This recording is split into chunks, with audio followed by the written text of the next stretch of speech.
Assalomu alaykum amaldorlarim. Bugungi mavzuimiz endourologik zamonaviy davolash usullari haqida bo'ladi. Sidik tosh kasalliklarida davolashda oltin standart bu endourologik usullar hisoblanadi. Oltin standart deb ma'lum bir turdagi kasallikni tashxislashda yoki davolashda eng sifatli, samarali, xavfsiz usullarga nisbatan aytiladi. Va sidik tosh kasalligida bu maqomga endourologik usullar loyiq topilgan va bunga bir necha sabablari mavjud. Ya'ni sidik tosh kasalligidagi amaliyotlarda, ya'ni jarrohlik amaliyotlarida bu usulda hech qanday kesmalarsiz tabiiy tashqi sidik yo'li orqali kirib borib toshlarni parchalab tashlash imkoniyati mavjud yoki bo'lmasa teri orqali kichik teshiklar orqali buyrakka kirib borib toshlarni olib tashlash amaliyotini bajarish mumkin bo'ladi. Bundan tashqari amaliyotdan keyin og'riqni juda kam miqdorda bo'lishligi, bu esa bemorimizni tezroq oyoqqa turishligiga sabab bo'lishligi va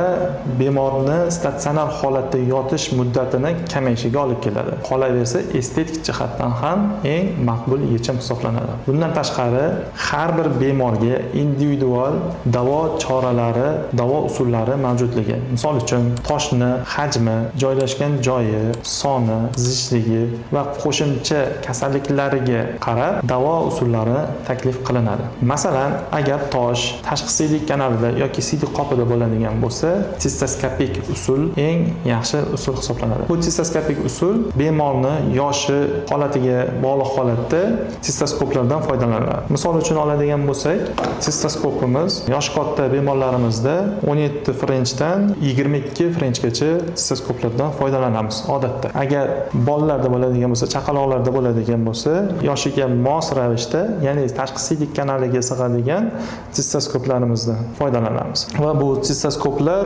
funksional jihatidan ish kanali mavjud yoki mavjud emasligiga qarab bo'linadi.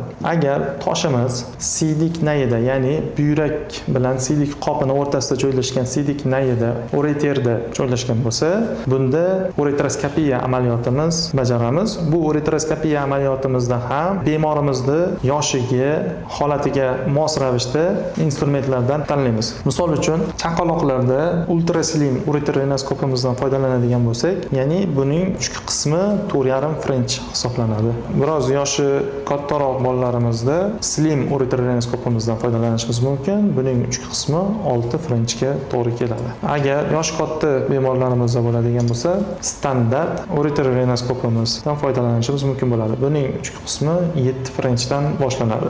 Bu kabi ureterinoskoplarimizni hammasi mavjud bo'lishligi amaliyot jarayonida biz uchun, ya'ni jarroh uchun qulaylik yaratadi. Sababi har xil bemorlarda anatomik jihatdan tuzilishi hammasida har xil bo'ladi. Ba'zi bir holatlarda yoshi katta bemorlarimizda ham standart ureterinoskopimiz o'tmasligi, u holatlarda slim yoki ultraslim ureterinoskoplarimizdan foydalanishga to'g'ri kelib qolishligi mumkin. Keyingi davolash usulimizga keladigan bo'lsak, agar tosh buyrakda joylashgan bo'ladigan bo'lsa, ikki xil yo'lda olishimiz mumkin bo'ladi. Toshni hajmi uncha katta bo'lmagan yoki o'rtacha kattalikdagi tosh bo'ladigan bo'lsa, bunda hech qanday kesmalarsiz olish uslubimiz bor.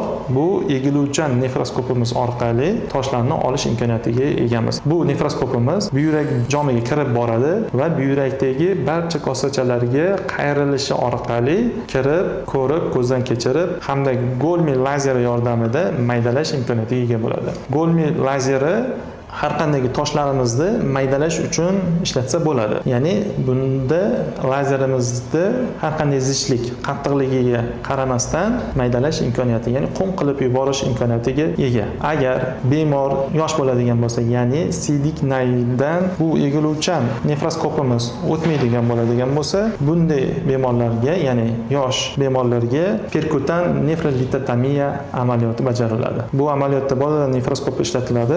Bu nefroskopimizda buyrakka kichik kesma orqali teshik hosil qilinadi va tubusimiz o'rnatib olinadi va tubus orqali bu nefroskopimiz orqali kirib borib toshlarimizni lazer yordamida maydalash imkoniyati bo'ladi. Tubuslarimiz razmer jihatdan har xil bo'ladi.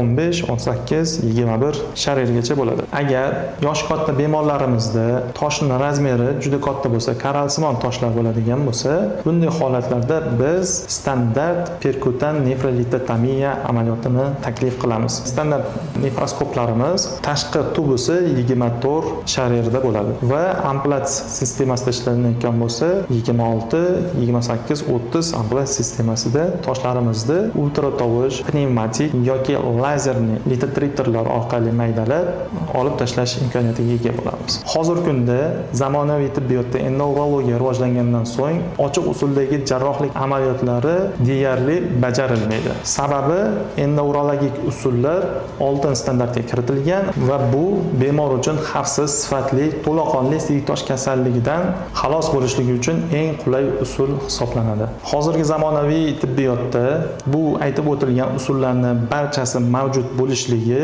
bu har bir bemorga, ya'ni individual ravishda yordam bera olish imkoniyatini beradi. Sizlar uchun bundan ham foydaliroq bo'lgan video kontentlarni, video ma'lumotlarni yetkazib borishga harakat qilamiz. Bizni kuzatishda davom eting. Salomat bo'linglar.